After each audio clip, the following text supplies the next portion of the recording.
नमस्कार दोस्तों, मैं शैलेंद्र कुमार द्विवेदी राजकीय महाविद्यालय मानिकपुर जिला चित्रकूट का छात्र हूँ। साथियों, साथ ही साथ मैं राष्ट्रीय सेवा योजना का एक सक्रिय स्वयंसेवक भी हूँ। साथियों, राष्ट्र के निर्माण में युवाओं की भूमिका। वैसे तो राष्ट्र के निर्माण में राष्ट्र के सभी नागरिक शामिल होते हैं, लेकिन इसमें युवाओं की भूमिका सबसे अधिक महत्वपूर्ण हो जाती है। आप सभी जानते होंगे, हमारा देश युवाओं का देश है और हमारे देश की जो 65% जनसंख्या है वो 35 वर्ष से कम आयु की है। साथियों, युवा हमारे देश का भविष्य तो है ही, लेकिन वर्तमान भी है, क्योंकि ये एक बहुत बड़े जनसंख्या के हिस्से का गठन करते हैं। युवा अवस्था एक ऐसी अवस्था होती है जब हम विचारों से भरे हुए होते हैं और उन विचारों को हम मूर्त रूप देने के लिए सक्षम होते हैं। हमारे पास ऊर्जा होती है कि हम किसी कार्य को सुचारू रूप से, अच्छे ढंग से, कम समय में करें, जिससे हमारा राष्ट्र और हमारा देश अल्प समय में प्रगति की ओर अग्रसर हो सके। साथियों, हमारे सरकारें जो हैं वो युवाओं को भी अब परिसंपत्ति के रूप में देखने लगी हैं। विगत वर्षों में हमने देखा है, सरकार ने युवाओं के लिए जो नीतियों का क्रियान्वयन किया वो बहुत अधिक महत्वपूर्ण थी और युवाओं को साथ लेकर के जो चलने का सरकार ने निर्णय लिया वो देश को प्रगति की ओर ले जाने में लाभकारी सिद्ध हुआ। सरकार ने युवाओं को परिसंपत्ति के रूप में देखते हुए उन्हें अनेक अवसर उत्पन्न किए रोजगार देने के।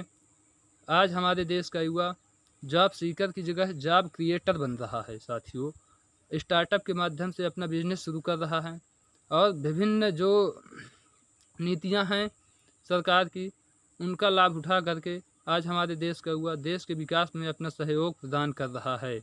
और हमारे देश में तमाम सामाजिक संगठन हैं जो युवाओं में नेतृत्व के गुण विकसित करने के लिए एवं उन्हें जिम्मेदार नागरिक बनाने के लिए और उनमें स्वयं सेवा की भावना उत्पन्न करने के लिए लगातार दिन और रात एक करके कार्य कर रहे हैं। साथ ही मुझे खुशी होती है जब राष्ट्रीय सेवा योजना जैसे सामाजिक संगठन युवाओं के विचारों को सुनने के लिए एक ऐसा मंच प्रदान करते हैं जहां उनके विचारों को सुना जाता है, उन्हें समझा जाता है, उनका अनुसरण किया जाता है।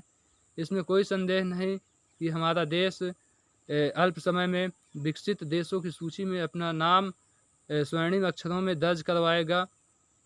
और जो हमारी सरकार है, हमने देखा 2014 में राष्ट्रीय युवा नीति लाई गई, जिसका उद्देश्य यही था कि युवाओं की क्षमता को पहचानना है और उसके अनुसार उन्हें अवसर प्रदान करना है। और हमने देखा कि 2014 में ही यूथ पार्लियामेंट का जो सृजन है वो सरकार द्वारा किया गया और 2019 में उसका उद्घाटन भी किया गया। और उसमें प्रधानमंत्री जी ने एक महत्वपूर्ण बात कही थी कि युवाओं के लिए कही थी कि उसे गुमा है कि मेरी उड़ान कम है, उसे गुमा है कि मेरी उड़ान कुछ कम है, लेकिन ये मेरा हौसला कहता है कि ये आसमान कुछ कम है। हमारे देश का युवा अपने हौसले के साथ, अपने ऊर्जा के साथ इस देश को आगे ले जाने के लिए संकल्पित है। साथियों, हमारे देश में युवा आज तमाम धार्मिक सामाजिक मतभेदों को भुला करके आज देश को आगे ले जाने के लिए संकल्पित हैं। और जो अभी हमारी हाल ही में नई शिक्षा नीति आई, सरकार ने युवाओं के लिए ही ऐसी नीति का सृजन किया जिससे हमारे देश का युवा उसे भटकना ना पड़े, नौकरी की तलाश में इधर उधर ना भटकना पड़े और शिक्षा को नौकरी मुखी बनाने के लिए ही ऐसा कदम सरकार द्वारा उठाया गया है।